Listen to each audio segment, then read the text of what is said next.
तो छोटा सा वीडियो है, किस स्टेज का कैंसर है, कहाँ पर है, कितना फैल गया, कितनी तेज़ी से आगे बढ़ेगा, ये सारे सवालों के जवाब और आगे ट्रीटमेंट क्या होने वाला है। तो ये एक रिपोर्ट है, इसको इंटरप्रेट कर रहा हूँ, तो वीडियो देख लो। Thank you.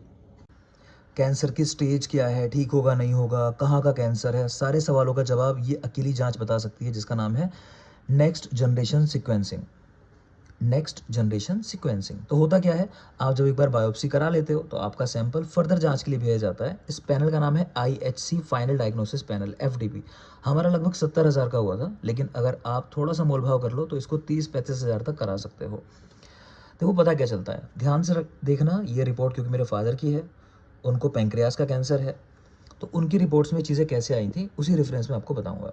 तो पहला यहाँ एक मार्कर देख पा रहे हो, CK7 मार्कर लिखा है, पॉजिटिव आया है। इसका मतलब ये है कि जो भी पैंक्रियास के कैंसर होते हैं, शरीर का वो हिस्सा जो इंसुलिन बनाता है और शुगर को कंट्रोल करता है, अगर वहाँ का कैंसर है तब ये पॉजिटिव आता है। या फिर जो हमारी बाइल डक्ट है, मेनली जो आप पढ़ते हो ना कि गोल ब्लैडर से, पित्त की थैली से जो पित्त निकलता है उसका जो रास्ता है, वहाँ का कैंसर है, तब ये पॉजिटिव आता है। तो आपको साइट पता चल जाएगी अगर ये पॉजिटिव आया कि वहाँ का कहीं का कैंसर है। दूसरा है CK20 आया निगेटिव। CK20 होता है हमारा कोलोरेक्टल कैंसर के लिए, मतलब कॉलन हमारी बड़ी आंत कह लो, और रेक्टम हो गया जो मलद्वार के पास का एरिया है, कि वहाँ से अगर जनरेट हुआ होता कैंसर या वहाँ से ओरिजिन होती, तब ये पॉजिटिव आता, लेकिन निगेटिव है तो वहाँ का कैंसर नहीं है। प्लस जब CK7 पॉजिटिव आता है और CK20 निगेटिव आता है, हम स्ट्रांगली मानते हैं कि हाँ ये पैंक्रिएटो बिलियरी ओरिजिन का कैंसर है, मतलब वही पैंक्रियास और बाइल के रास्ते का। नेक्स्ट है CDX2 लिखा हुआ है निगेटिव, तो ये भी आंत के कैंसर को बताता है। अगेन एक और बार निगेटिव आया तो पता चल रहा है हमको कि आंतों का कैंसर तो है ही नहीं। HEPAR1 देख पा रहे हो निगेटिव। हेप कहते हैं हिपेटोसाइट्स, जो लीवर की सेल्स होती हैं, है ना, जैसे हेपेटाइटिस हो जाता है लीवर की बीमारी, तो ऐसे याद रख सकते हो आप।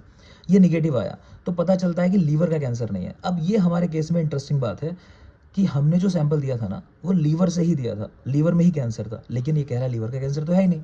तो इससे ये पता चलता है कि हाँ कैंसर लीवर का नहीं है, वो कहीं और से आया है, किसी और ओरिजिन का है। तो कहाँ से आया था, तो पैंक्रियास से, हम पहले देख चुके। तो इससे हमको पता चल गया कि हमारे जो पेशेंट यानी मेरे फादर थे, वो जाते के साथ ही स्टेज 4 के पेशेंट थे, कि उनका कैंसर जो है वो डिस्टेंट साइड पे मिल रहा है, कहीं और मिल रहा है जहाँ का कैंसर नहीं है। तो ये स्टेज 4 थी, तो ये एक अच्छी खबर नहीं थी हमारे लिए। तो खैर HEPAR1 निगेटिव है। नेक्स्ट है SMAD4 लिखा है लॉस्ट इन ट्यूमर सेल्स। तो SMAD4 इसका ट्यूमर सेल्स में लॉस हो जाना, तो ये बताता है कि ये पैंक्रिएटोबिलियरी ओरिजिन का कैंसर है। अगेन फर्स्ट वाला जो CK7 है उसी के रेफरेंस में समझो की बात करता है।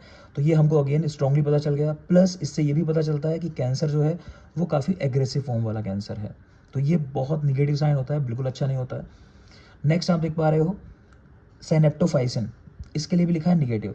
तो ये क्या है, जो ट्यूमर जिन सेल्स के अंदर हुआ है ना, या जिनको कैंसर हुआ है, उनमें एक क्षमता होती है कि वो ट्यूमर को खत्म कर सकती हैं, लेकिन जब वो क्षमता पूरी तरह खत्म हो जाती है तब ये निगेटिव आता है। तो अगेन पता चलता है कि काफ़ी अब गलत हो गई है रिपोर्ट, पूरी की पूरी है कि जो चीज़ें हैं वो अच्छी नहीं है। तो इस रिपोर्ट से क्या क्या पता चला हमको कि कहाँ का कैंसर है, कहीं और मिल रहा है, मतलब स्टेज जो है आगे की हो गई, अब वो स्टेज 2, 3, 4 जो भी होगी, लेकिन ये स्टेज 4 का है कैंसर जो है। फिर इसके बाद ट्रीटमेंट कैसा होने वाला है, तो बहुत मुश्किल होने वाला है। पेशेंट को जैसे कहते हैं टाइम कितना है, तो क्या होता है कि पैंक्रियास के पेशेंट्स में तुरंत ही कह देते हैं कि 2 से 3 महीने आपके पास, वो इसीलिए क्योंकि SMAD4 जो है ये लॉस हो चुका है ट्यूमर सेल्स के अंदर, तो डॉक्टर को पता है कि बहुत तेज़ी के साथ बढ़ने वाला कैंसर है। तो थैंक यू, इन्फॉर्मेशन अच्छी लगी और चाहते हो इसके और पार्ट्स बताऊँ, इसमें और क्या क्या जाँचें हैं, आप अगर चाहते हो तो कमेंट में लिख सकते हो। यस।